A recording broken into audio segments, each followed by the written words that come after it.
SIP9 Hub. Hello there. Welcome to another episode of SIP9 Hub. And in the last video, we talked about anti-differentiation.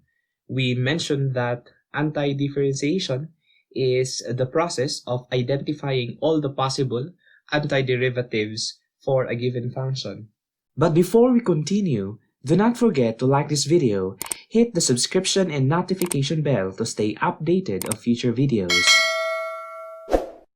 Let's say our function is x squared dx. Again, this is the notation for integration or anti-differentiation. This is the function that we want to integrate. This is just a notation to emphasize that we are integrating with the variable x. Collectively, we call this whatever is inside, whatever follows our integral sign, that is what we call an integrand. And what we mean by this is to look for all the possible antiderivatives for x squared. An antiderivative, again, is a function such that when you differentiate it, it will give you back the function in our integrand. So what is a function that when differentiated gives us x squared? And I know that one antiderivative for x squared is x cubed over 3, because when I differentiate this one with respect to dx, the answer is, let's show that the answer is x squared. We can factor out 1/3, that is a constant, and multiply it to the derivative of what is left, that is x cubed. 1/3.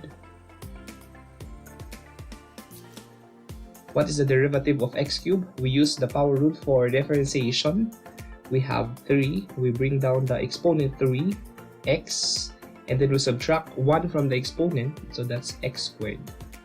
And finally, we simplify 1/3 times 3 as 1. The answer is x squared. So we showed that an antiderivative for x squared is indeed x cubed over 3. We write the answer for our anti-differentiation here as x cubed over 3. X cubed over 3 is just a particular antiderivative, but when we write x cubed over 3 plus c, we mean all the possible antiderivatives for x squared. So this is what we call the indefinite integral of x squared dx.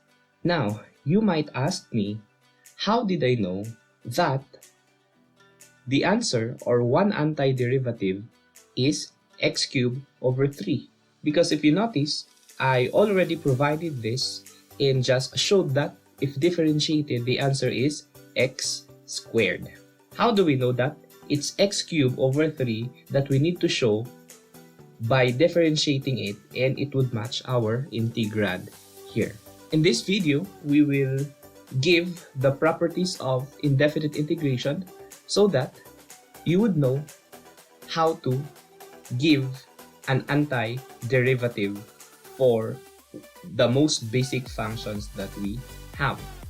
The first property that we will be illustrating is called the simple power formula for indefinite integration. This formula is applicable if you are integrating any function of the form x raised to n. According to the formula, to integrate, we simply add 1 to the exponent, and then this entire quantity, n plus 1, is made as a denominator. That is your power formula. Why do we need to restrict n from -1? What happens to the expression x raised to n plus 1 all over n plus 1 if n is equal to -1? So let's have that.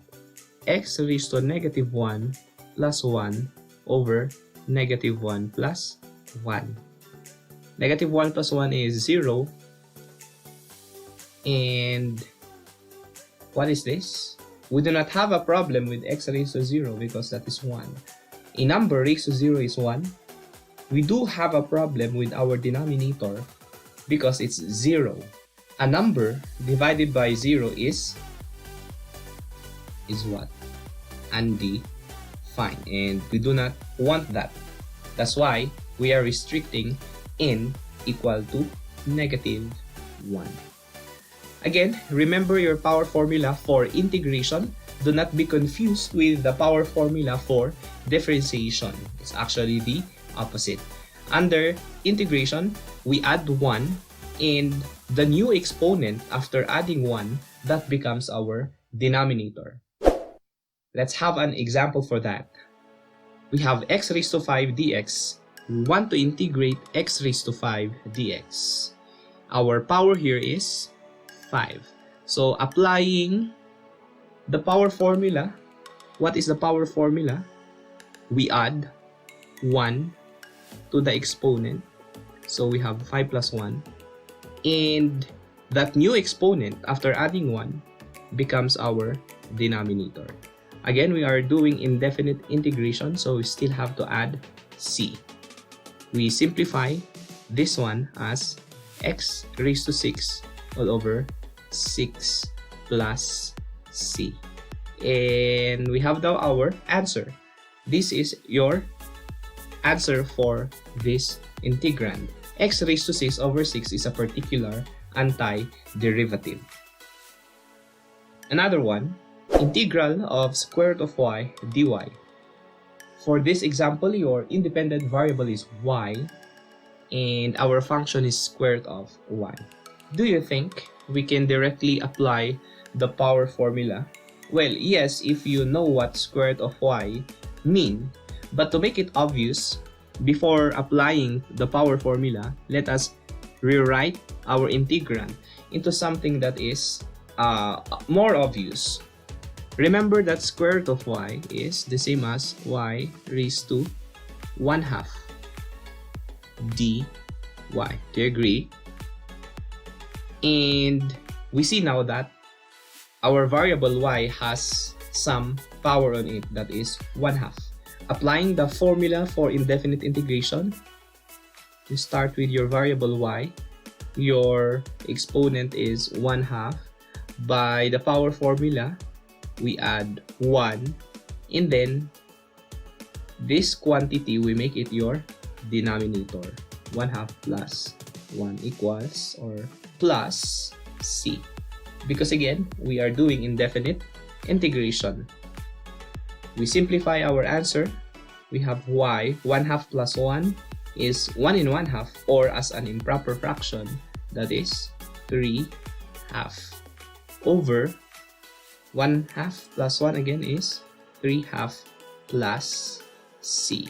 You can rewrite this as 2/3 y raised to 3 over 2 plus c. This is your answer for the following integral. Another example, integral of 1 over z raised to 4 dz. Your independent variable is z. And before we apply the power formula, to make it more obvious for you, let us rewrite the function as z raised to negative 4 dz.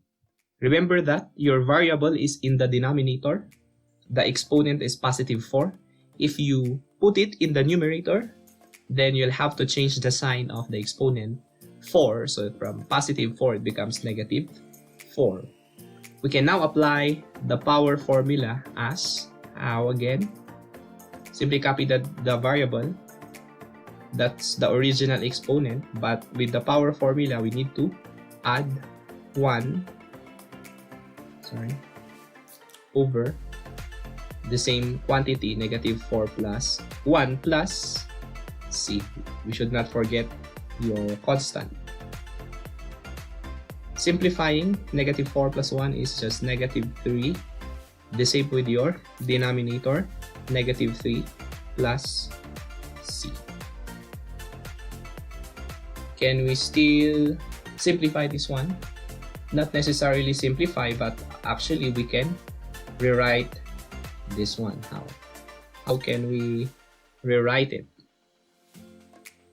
Let us do that. We have negative 1/3, that's the same, right?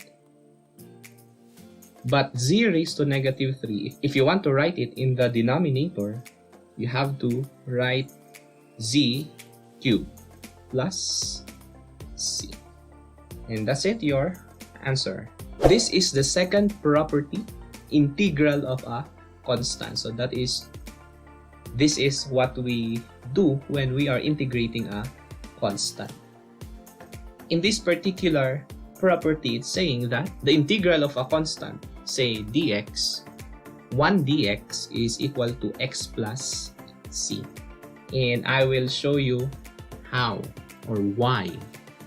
Remember that integral of dx is the same as 1 dx. That's why we are integrating a constant, because your function actually here is a constant function, y equal to 1. And remember, 1 is the same as x raised to 0. A number raised to 0 is 1. So 1 and x raised to 0 are just the same. Now, how do I know that it's x raised to 0 and not y raised to 0 or z raised to 0? Because those expressions are also equal to 1. Well, I know that your function is being integrated with respect to x. This is our clue, the variable x. Obviously, this is the variable x raised to some power. This means that we can apply the power formula. The power formula says that to integrate a power, we add 1 to the exponent and then make that as the denominator after adding 1, the exponent after adding 1.